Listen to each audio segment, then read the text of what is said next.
दूसरा इतिहास 26वां अध्याय 5वां वचन। दूसरा इतिहास 26वां अध्याय चैप्टर 26। दूसरा इतिहास 26वां अध्याय उसका 5वां वचन। जकरिया के दिनों में जो परमेश्वर के दर्शन के विषय समझ रखता था वह परमेश्वर की खोज में लगा रहता था, और जब तक वह यहोवा की खोज में लगा रहा तब तक परमेश्वर ने उसको सफलता दी। हालेलुया। उसे अंडरलाइन करें अपने बाइबल में। जब तक वो यहोवा की खोज में लगा रहा,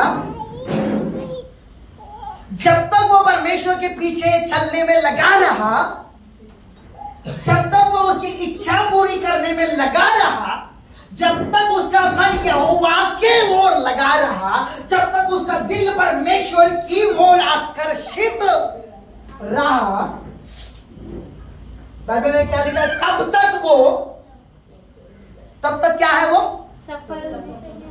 तब तक वो सफलता पर सफलता पाते गया। वन और ट्रांसलेशन ऐसा कहता है, और एक ट्रांसलेशन है जो अनुवाद है वो इसे कहता है वो सफलता पर सफलता पाता रहा। कब तक? जब तक वो यहोवा को खोजता रहा। अपने बाजू वाले से कहे, तेरी सफलता परमेश्वर को खोजने में है। तेरी सफलता परमेश्वर को खोजने में है। जितने समय तक तू उसे खोजेगा, जितने समय तक तू उसे खोजेगा, उतने समय तक अपने हर एक काम में बढ़ता और सफल होता जाएगा। वाह, hallelujah. There is a king Uzziah. यहाँ पर एक राजा उजिया है जो अपने पिता के स्थान पर राजा हो गया। ये एक ऐसा राजा है जो 16 साल में राज्य करने लगा यरूशलेम और यहूदा पर। और उसने क्या किया पता है? अपना पिता के समय में, उसके पिता के समय में जो क्षेत्र हराया गया था, लूटा गया था, उसे वापस युद्ध कर उसने यहूदा में शामिल कर दिया। हालेलुया। इस सच्चा अनॉइंटेड पर्सन, ये अभिषिक्त व्यक्ति था, इसका अभिषेक किया था राज्य करने के लिए। बाइबल में लिखा है वो 16 साल के समय से राज्य करने लगा था, और उसने 52 ईयर्स 52 साल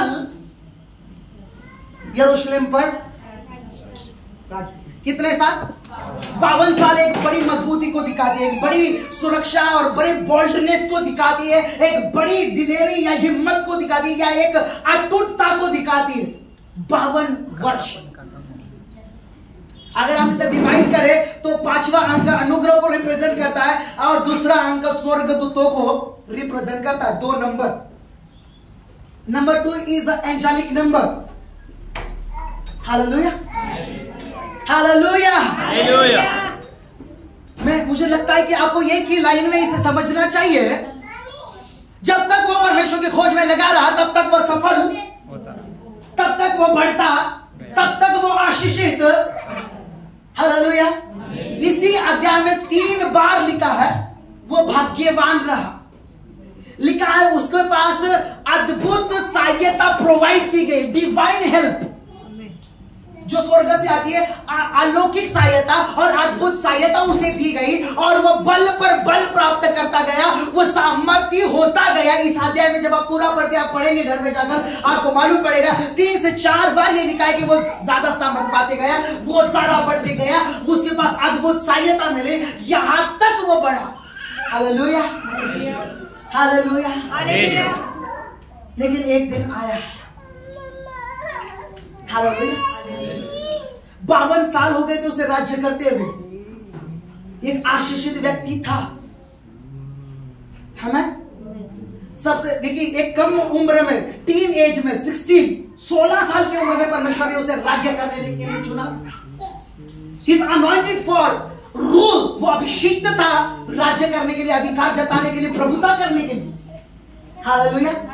लेकिन वो कब तक इसमें रहा? जब तक वो किसे खोज रहा था? वो किसे खोज रहा था? कोई और चीज लिखिए वहां पर, कोई और बात लिखिए वहां पर।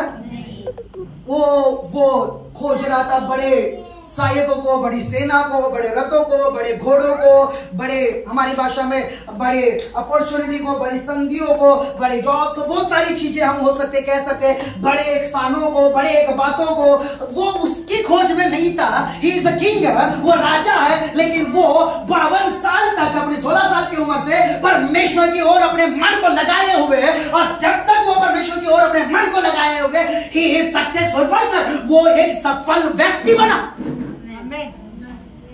In every areas of his life, उसके हर एक जीवन के क्षेत्र में, वो सेना में अच्छा था, वो युद्ध में अच्छा था, वो सामर्थ्य था, वो धन में सफल था, वो हर एक क्षेत्र में आशीष था। Why? Because he is seeking to Lord. वो परमेश्वर को खोज रहा है। खोजने का क्या मतलब है? क्या आप कहेंगे क्या पास्टर जी 52 साल में उसे परमेश्वर नहीं मिला? हम खोजने के सही अर्थों को समझते ही नहीं है। हालेलुया। वो पीछा करता रहा परमेश्वर का 52 इयर्स। एक दिन क्या हुआ पता है? उसके घमंड ने उसके अंदर कुछ किया। He is anointed for rule, for king.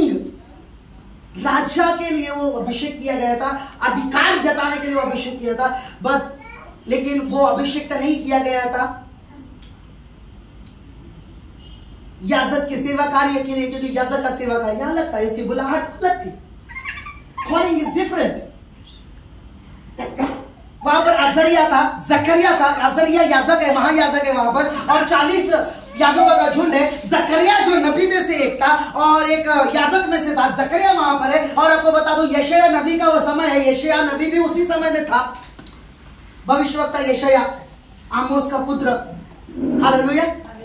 उसने क्या किया पता है? उसने धूप लिया, वो परमेश्वर के मंदिर में याजक से पहले गया, और उसने क्या किया? धूप दान लिया और परमेश्वर की वेदी के ऊपर धूप जलाने लगा। This is not his calling.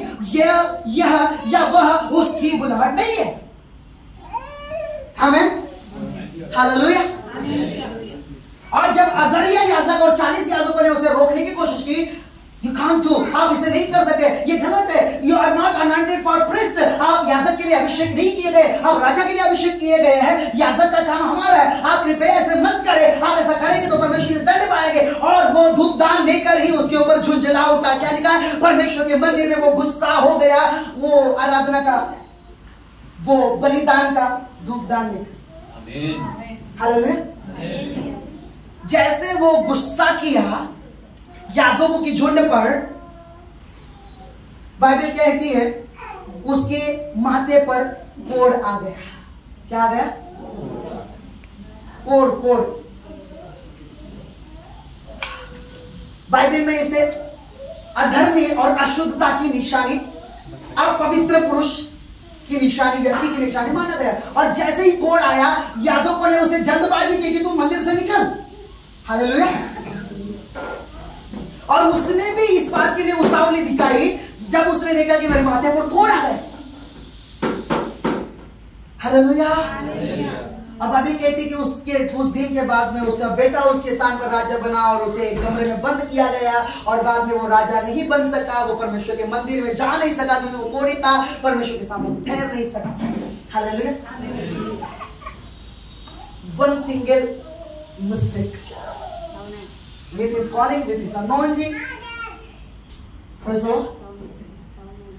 वो तब तक ठीक था जब तक परमेश्वर को खोज रहा था। जब उसने खोजना बन गया, घमंड ने उसके अंदर प्रवेश कर दिया और वो उसने एक अलग सेवकाई को करने की कोशिश की जो उसके लिए नहीं थी। उसके लिए एक्चुअली बहुत बड़ी सेवकाई थी, क्योंकि राजकीय अभिषेक बहुत बड़ा है।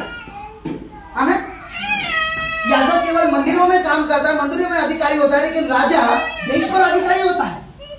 हालेलुया। याजक की केवल मंदिरों में चलती है, यानी कि परमेश्वर के घर में चलती है, लेकिन राजकीय अनॉइंटिंग, राजकीय अभिषेक देश और राष्ट्र पर काम करता है।